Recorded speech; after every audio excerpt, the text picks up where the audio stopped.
Before we get today's video started, 81% of y'all that watch these videos don't subscribe. What are we doing? Hit that big red button to stay in the know on Texas Tech athletics all year long. We're talking football, basketball, women's basketball, softball, soccer, you name it. We've got you covered right here on the Back to 12 podcast channel. But we're going to talk predominantly about football today, where Donovan Smith, the quarterback for your Red Raiders, won Offensive Player of the Week in the Big 12. Had a pretty solid week, plus 350 total yards, 3 total touchdowns. Did have a few interceptions as well, but he led Texas Tech in overtime on that game-winning run to secure the top 25 victory for Joey McGuire and Texas Tech, the first since 2019 for the Red Raiders. Now, when you think about Donovan Smith and everything that he did on Saturday, it's kind of a roller coaster, right? You think about it. The first half, he was phenomenal. I was like, wow, they have a very real chance to knock them off. And then the second half, it was awful. And I think that he'd be the first one to admit that. But you have to give credit to the young man that he came out and he absolutely just flat out balled in the last minute of the fourth quarter. Remember, 4th and 20 to Duran Bradley to extend the game, to even give Trey Wolf a chance from 46 yards to tie the game. That's what Donovan Smith did. And then he went to the overtime. Tech secured a field goal just like the Cougars did. But Texas Tech got a TD where the Cougars could not in double overtime. And that's the big thing about Donovan Smith. And I can admit, I had a tweet go a little mini viral in the Tech space on Saturday saying there should be a quarterback competition just every week with Baron Morton and Donovan Smith.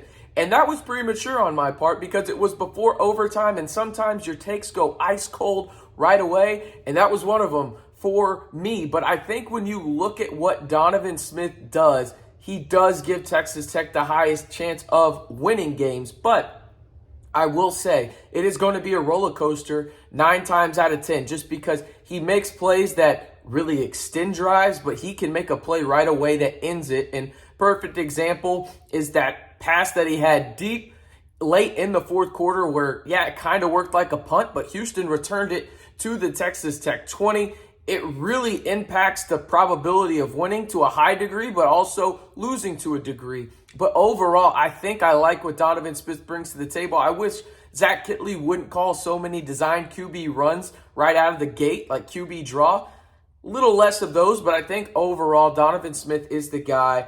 And he really had one of those roller coaster type performances, but you take it. He was getting credit from Kirk Herbstreit over on College Game Day. He had a tweet put out, and he had Donovan Smith in his top 7 of QB performances on the week. I mean, that tells you what he can do when you have a full bad half of football like Donovan Smith did. He had a very good first half and a very good overtime and one drive in the second half. That was good to sustain the game, but outside of that, he wasn't really great in the second half. That tells you what kind of upside this guy has at the quarterback position for the Red Raiders. So let me know and like the video if you want to congratulate Donovan Smith on winning his Big 12 Offensive Player of the Week. And let me know in the comments what you think of Donovan Smith. I think it's very interesting to see how people view him in the Tech fan base. A lot of people are high on him. I'm high on him, but I'll admit, I get very frustrated with him sometimes. But I think that comes with the kind of player he is and how young he is, and really just the limited experience he has at the Power 5 level. It'll get better, and Zach Kittley will put him in the proper position to succeed. But I can admit, it's definitely frustrating sometimes to watch Donovan Smith. Now, we got to talk about this Texas Tech defense, as it seems like they have really taken the next step, have the Red Raiders under Tim DeRuyter. And really the thing that was talked about all offseason, especially on this channel, if you were subscribed, you would know that. I'm looking at you, 81% of people that aren't. But you would know that I was talking about the secondary a lot. I think the secondary for Texas Tech is their deepest positional group on the defensive side of the football. But I think we got to talk about the defensive line at this point. Outside of Tyree Wilson, Bradford, and Hutchings, we really didn't know what we were going to get on that defensive line from Josiah Pierre, from Philip Bellotti. Like, what were we going to get from these guys? Well, we've seen what we're going to get from them, and that is explosive playmakers opposite of Tyree Wilson, which allows Tyree Wilson to really put his head down sometimes and just get after the quarterback or really get after the running back in the run game. And it has worked. And, thinking about it, hindsight 2020, and I don't want to put too much on it because it's only been 2 games, right? But what we've seen in 2 games, specifically the Houston game, really shows you what this Texas Tech defense can do, because this game really should have ended at 30-10. Maybe Tech misses a field goal, go 27-10. But you look at what happened on the Texas Tech defense. They gave up a touchdown and a field goal by themselves. That happened. But you think about the pick 6 from Donovan Smith, and then another pick that led to a field goal for the Cougars at the end of regulation, right?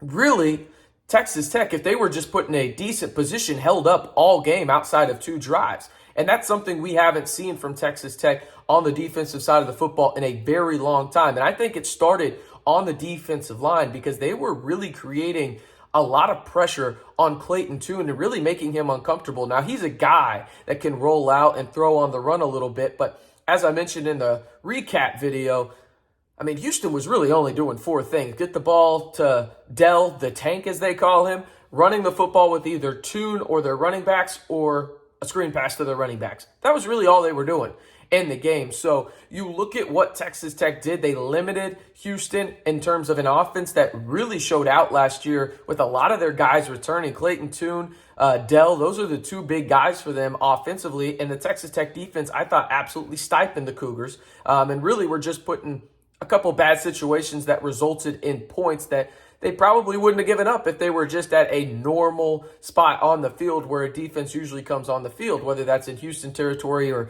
closer to midfield. But overall, this defense has taken that next step. I feel comfortable saying that. This Houston game was a monumental test in my book because everybody makes fun of Clayton Tune, but he had a really good year last year in the American. Dell is one of the most underrated wide receivers in college football, and their offensive line was pretty solid. I mean, it wasn't anything to be gung-ho about, but they played better than Texas Tech's offensive line. I think that's pretty easy to say. So when you look at what Texas Tech did from a defensive standpoint, the secondary vastly improved in the deepest position group on the defense. I feel very comfortable saying that. The linebackers, Kershaw Merriweather, should return to practice on either Tuesday or Wednesday, depending on what Texas Tech really wants him to do going into that Raleigh game in terms of do they prioritize the rest in actually healing or do they want him to get on the field? Either way, I do think he plays in Raleigh against number 16 North Carolina State. And then the defensive line has been the absolute talk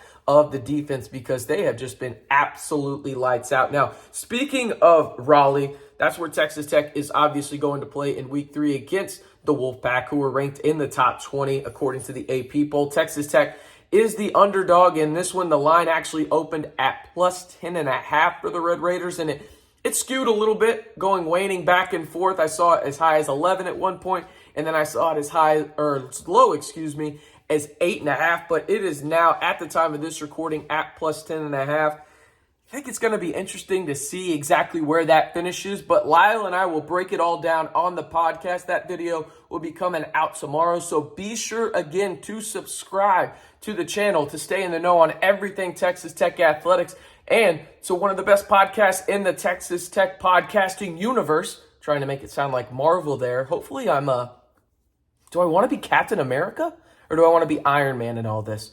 I don't know. Maybe y'all decide for me. I'm sure somebody will say that I'm like Ants or something. I don't know. Doesn't really matter to me. But hey, either way, be sure to subscribe to stay in the know on everything Texas Tech athletics right here on the best Texas Tech channel on YouTube. Of course, I'm talking about the Back to 12 podcast channel.